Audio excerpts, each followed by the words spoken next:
This is absolutely Essendon, where we look at the world through red and black coloured glasses. And it's time for our mid-year review, because it's still buy round. And so we're going to take a look at who the performers have been, the main contributors, the key personnel of the season thus far. Right, so... Are you ready? I am. I'm pumped for this episode. I can see you oozing. Yeah, right. But, I think there's a lot to go over. It's been an incredible first half of the year, but I don't want to talk it up too much for fear of being criticised in the comments for shot down, embarrassing Essendon supporters. But, no, that's right. So I'm going to be particularly conservative in my views today. But on that, don't let them get you down. Though. No, they don't. Mate, I mean, I'm not going to let it get to me. You know. But anyway, that said, we would love your comments, and yes, of course, we definitely do love to hear, because sometimes our views may be a little skewed, sometimes correctly, sometimes incorrectly. I don't think we're causing too much sort of debate in the community out there, but there's a couple of people that do take some of the things we say a little to heart. Yes. Don't. Yes, and, just don't. And because I tell you, if it starts to get on your nerves, out the door. Yeah, that's all you have to do. If it does, here's what you do. See these channels down here, down the left-hand side? Click on any one of those. They will welcome you with open arms. They will. They'll take your business. So we're going to have a look at the first half of the year. And look, I know a lot of guys that run fan channels, and there are some fantastic ones out there. And in particular, I'd like to do a little call out of that, if I may. Well, you didn't mention that at the I just want to make a call out to Everything Essendon. Good channel. Great channel.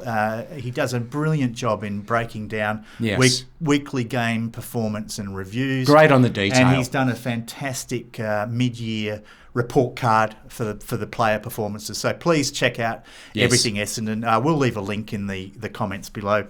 We've never done a link in the comments below. No, but we're getting to that stage now. We're really ramping things up. We can be magnanimous, all right? Okay. And magnanimity is what we do best. Right, okay. But we're going to do a crack at it ourselves, but not doing it player by player, which I think can probably become a little dull after a while. It probably could. So I think we're just going to look at the nominations. Let's start with the defenders. So just to give a little, what are we calling these awards? This is our half-year awards. Have you got an idea for a name for that? Well, let's not go the obvious names. Why don't we do something? The players that made a contribution that perhaps never got the glory. I always love those guys. They deserve that. Yeah. That so acknowledgement. Could we go Who did you have in mind? Damien Peveril? Jeez, the Pevster. Wow. Wasn't he great? I just loved his game face. He always just had that face that was like, I'm here for business. I'm not here to muck around. I have a feeling he had no teeth. Oh, is that what it was? Yeah, he had that kind of like a witchy poo type of mouth. But anyway, Damien Peveril was a hard nut. Yes. Tried his best. Was no superstar. No. But he really exemplifies the spirit of the football club and the willingness to get out there and do a job no matter the cost. Teams are built on and I think that's an excellent name for our half. Oh, really? So I do. You're giving it your blessing. I thought you were going to shut that. No, I'm all for that. David Flood would have been my nomination. That also would have been great. But I think the Peverils has a certain ring to it. So from this day forward, our half-yearly awards for player reviews will be known universally, globally as the Peverils. All right, so or the Pevs. Okay, all right. If you want to cut it short. I'm glad you agree. So what's the format for this? The format is we're going to have the top three. So the top three of what? Well, we're going to start with defenders. So we're going to break it down like yes, that. Yeah, we'll go. I wasn't listening. I'd switched off. That's generally what our audience do. Yeah. But try and just... Are we past the 3-minute mark yet? Stay focused. Please, just hold on. It's coming. It's coming. Because now we're comfortable that no one's watching. Yeah. Okay, so, yes, defenders, midfield, forward. Okay, that's it. Would you want to do also unsung heroes, maybe? Oh, okay. Yeah, all right. I do So we have 4 categories then. Yeah, okay. All right. It's like the BAFTAs. Is that why? Do they streamline it? I don't know. Okay, so the governing body of YouTube fan channels have provided the nominations. They have. And if you'd be so good as to perhaps take us through the first round. Okay, so let's have a look at the defenders. We've got Jordan Ridley, Andrew McGrath. Oh, and they've gone Mason Redman. Well, that's hardly a surprise. Well, I'm surprised that there's. Well, what do you so think they're the about 3 that? nominations. Already, I'm looking at the best emissions. Defender first half of the year. Yes, most valuable. Let's go most valuable. Well, you can call it what you like. But MVP, you said to me you were not a big fan of the Americanization of our sporting terminology. Yeah, I'm not. When I went offence. Yeah. Now you're going MVP. Defense. That's not used in Australian football. Yeah. Is it? All right. I don't think it is. Right, anyway, so the nominees, just one more time, Ridley, McGrath and Redmond. That's right. And we're going to pick a winner each, or are we going to agree on this? I think so. All right, so who do you nominate? Who's your winner of that three? For me, it's Jeez, the suspense is killing me. No, I know. You know, I'm going to go Ridley, but. I mean, they all just do a great job, and I really feel like... Well, I've got the stats coming up on the screen here, and I think that's a very good choice. So we might... I'll put only because I really feel like he takes a lot of those intercept marks and just saves a lot of goals. Yep. Redmond, incredibly exciting as well, pushes forward, creates scoring opportunities, he does, but... A lot of the time, because of the amount of defensive pressure that I think that we've had to absorb, he's become incredibly important. Look, I got to say, I think the popular vote will be for Mason Redmond. But I'm going to agree with you on this one, and I'm going to go with Jordan Ridley, because we noticed him when he was not there.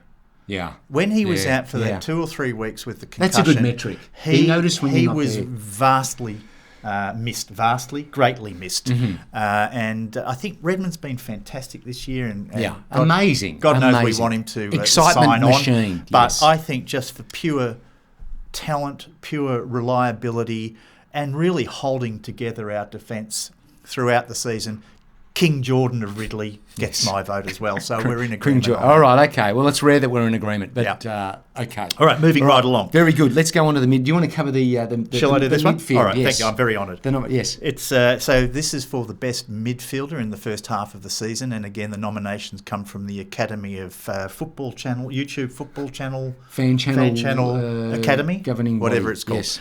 What would that be? Factor, whatever. Anyway, so the nominees for Best Midfielder for the first half of season 2023 are Zachary Merrett, Nicholas Martin, excitement machine, and William Setterfield. Do you need to keep going? Are you serious? What, you got a problem with that? Do I have a fucking... Where? Beep. Sorry. Where is D. Parrish? He's on the long-term injury list or wherever he's down in Colac, sheep farming, preparing himself. Okay.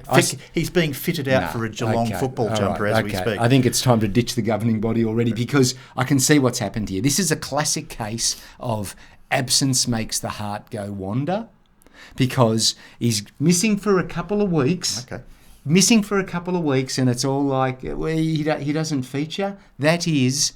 He's been missing for about 5 weeks. Ridiculous. I'm not sure I'm absolutely in alignment with your views on that. I think the Academy has got exactly the right 3 players. Setterfield's been missing as well. Okay. All right, moving right along. That's just... I abstain. This is a farce. You're not going to... This is already... We're not even 1 and a bit You're like a Russian ambassador to the United Nations. I'm not having a bar of this voting. Well, in that case, I am going to vote. All right, okay. And as much as I love Zach Merrett, and I do genuinely love the man, he is an absolute superstar of our game, I'm going to throw Nick Martin up as my winner, because when you consider where he's come from in just, 18 months, and the guy is already probably the best wingman in the competition, and in the absence of players like Parrish, Shield and Setterfield, he has stood up and been an absolute sensation for us. So for mine, I'm going Nick Martin. Do you still want to abstain? Well, no, I don't. All right, because I think you need to vote for Merrett. I love Nick Martin. You know, we've gone on and on about him, but I think that's a trajectory vote. Yeah, it's not a looking at the runs are on the board. Look at the whole half. See, he had a little quiet patch early on. Okay, Merrett's been there week in, week out. Fair enough. So we're split on this one, and endured some tough tags. What do you guys think? Please let us know. Yes. Okay, what's our next category? All right, the forwards. Okay. This is interesting. Do we have a forward line? we most certainly we do now, and we'll come to that. Yeah. No. Okay, so the nominations are Jake Stringer. That's interesting. Sort of more forward mid. It is. So the academy is saying he qualifies as a forward. I'll be very interesting, but he's been doing a lot of special work that doesn't necessarily show up on the scoreboard. Yep. Kyle Langford.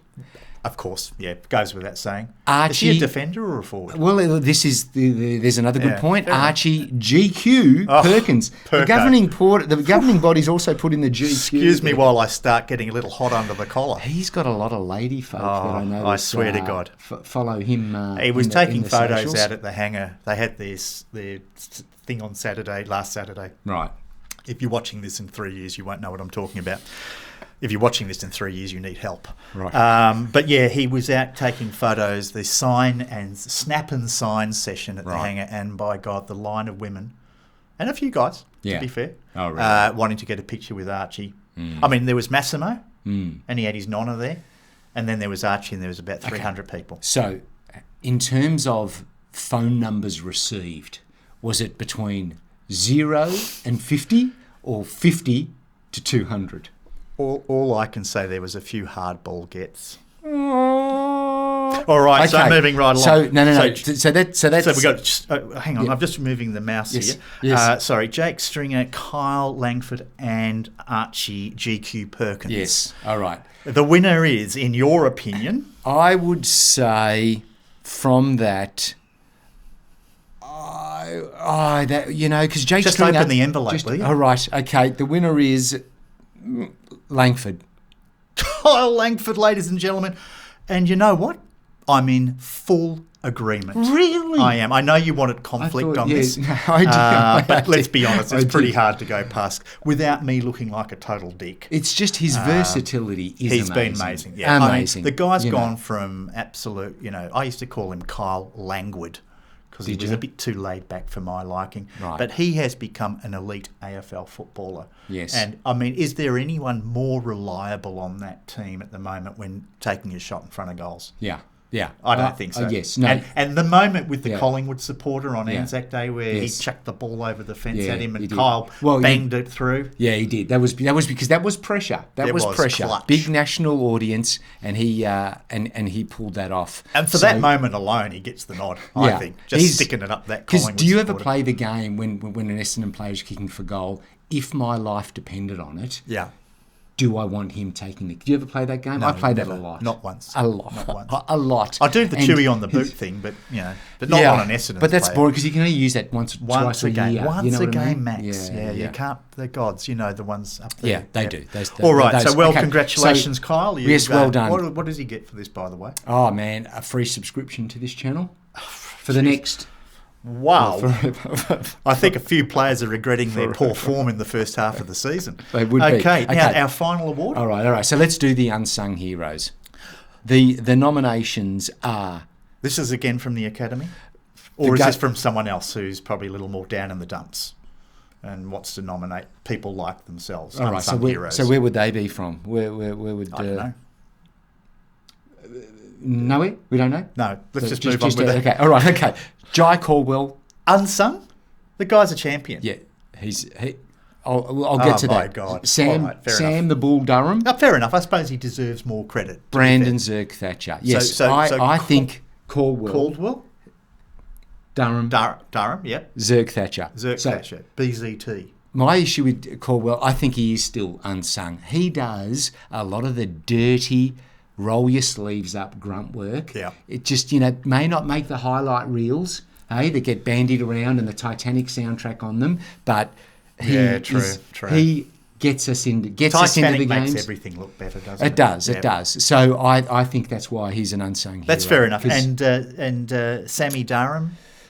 Well, he had that magic moment against Richmond, didn't he? He did, but my point of view on that game. His magic moment was 13 minutes into the quarter when he nailed that goal from 40 metres out. You're the only one who thinks that. And but anyway, fucking people that know football fucking know. You're saying right? I don't. Okay. Right. Now Zerk Thatcher. So it's important because gets the award for the best double-barreled surname in the competition. Yes, best hyphen name. But he had a rough month, as we know. He had a rough month, dealt with the tomahawk, dealt with Joey Danaher. Yes, horror night. But even in lieu of all that, I just feel like he's still made incremental progress. Yeah. And, you talk about a trajectory vote. When he first started playing, I remember texting you going, what the hell is going on here? Yeah. Very snap judgmental. You were uploading memes about him. Very snap judgmental, and I take it back. That was just terrible. And so now he totally deserves the nomination. Fair enough, yep. I can't argue with you. So who you choose? Well, you want me to nominate? Yes, you go first. Well, I'm going to be probably a little more mainstream on this one and actually go with Jai Caldwell. Yeah, I agree. Jai Caldwell, when players went missing and have been missing for the last few weeks in our midfield, and we just needed someone in there to really get that ball and extract it.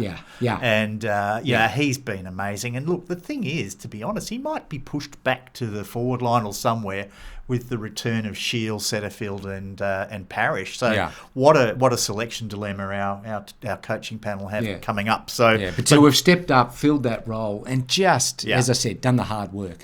Incredible effort, and he's a young guy still. So I mean, we've got these young kids. Other than Caldwell, of course, Hobbs and others. Goblin. The Goblin. Why do they call him the Goblin? He doesn't. If anyone knows. Please, again, share. So, I mean, all around, I think, again, I don't want to sort of blow smoke up the team here, but, we've got a lot to look forward to. If guys like Jai Caldwell are unsung heroes, then there's so much to look forward to. Yeah, but the selection decisions over the next few weeks, and we have got a big few weeks coming up, it's going to be very interesting. Yeah, well, these guys are going to be pumped now, having been nominated. I mean, forget about winning. Their managers will be on the phone. Just being nominated for a PEFSTA award or a Peveril is certainly probably a career highlight for a lot of these guys, and I'm looking forward to seeing them responding over the next sort of 10 games or whatever we're playing. They'll be walking on air. Yeah. Oh, they'll be wearing the medal around their neck. Yeah. A fantastic acknowledgement of their performance. So that's it. I think that is it. We'd love to know. If you think we are full of crap talking nonsense, please don't be shy. Don't say a word. Just we know many of you won't be shy, but please, we always love to hear your thoughts. That we have some very astute knowledge that does join us. Any help on the knowledge front would be most appreciated. Thanks. All right, so that's a wrap, isn't it? Yes, it is. Fantastic. It is I'm looking forward to the end. What are the end of season awards going to be? This has been huge. That's a black tie affair. Oh, for in here, sake. But still black tie. Selling tickets for that one. Yeah. Look out for that. Thanks again for watching. Thanks, guys. See you very soon. See you soon. Bye for now.